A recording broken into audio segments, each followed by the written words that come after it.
The Coalition for Marriage's campaign launch in Hobart will go ahead tonight after the University of Tasmania backed down and agreed to host the event. Earlier this week, the Rest Point Casino withdrew its bookings, saying it couldn't be accommodated. Karen Dixon is a spokeswoman for the Coalition for Marriage Tasmania. She joins us now from Hobart.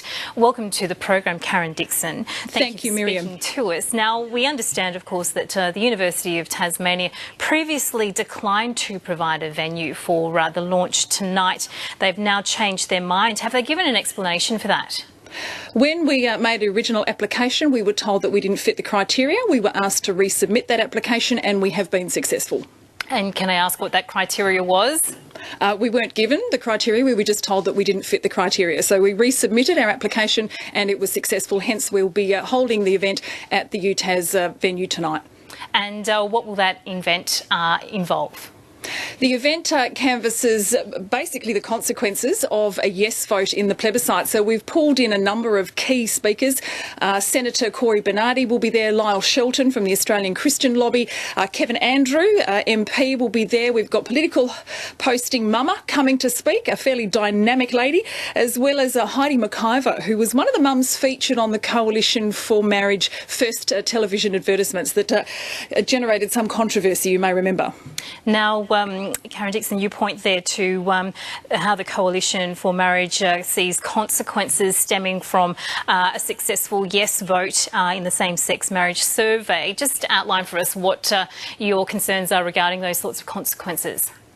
Well, the plebiscite survey form looks quite simple, but I think the simplicity of the question, do you support same-sex marriage, belies the complexity of the issue. We've seen the consequences play out in Canada and the UK because they've already taken on the legislation, and it's around loss of freedoms of conscience, freedoms of speech. There are certainly some religious freedoms that are in jeopardy, but mainly what we're concerned about is the rollout of consequences in terms of what our children are taught in schools.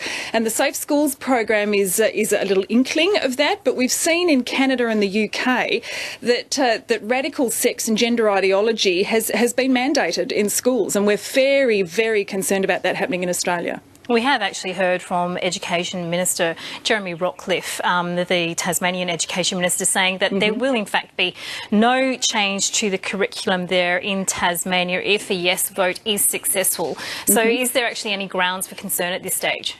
I would like to commend Mr Rockliff for making that declaration, because that demonstrates where his heart is and where his intentions are.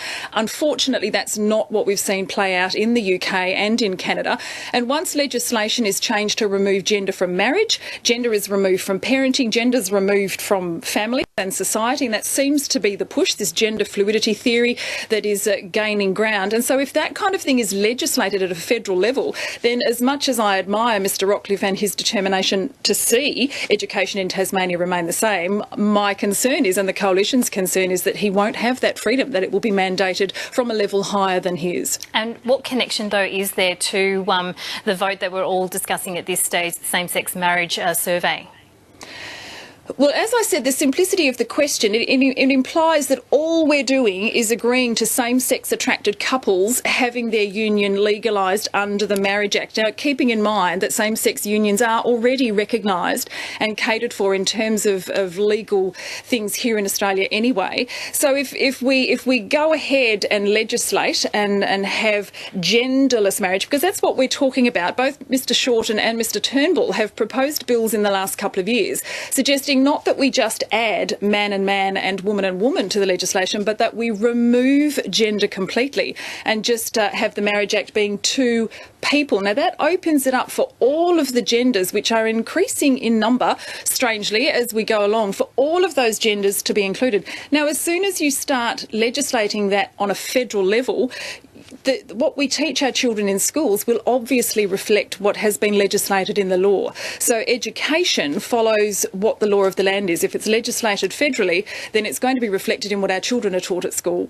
Karen Dixon with the Coalition for Marriage in Tasmania, thank you for speaking with us. Thank you, Miriam.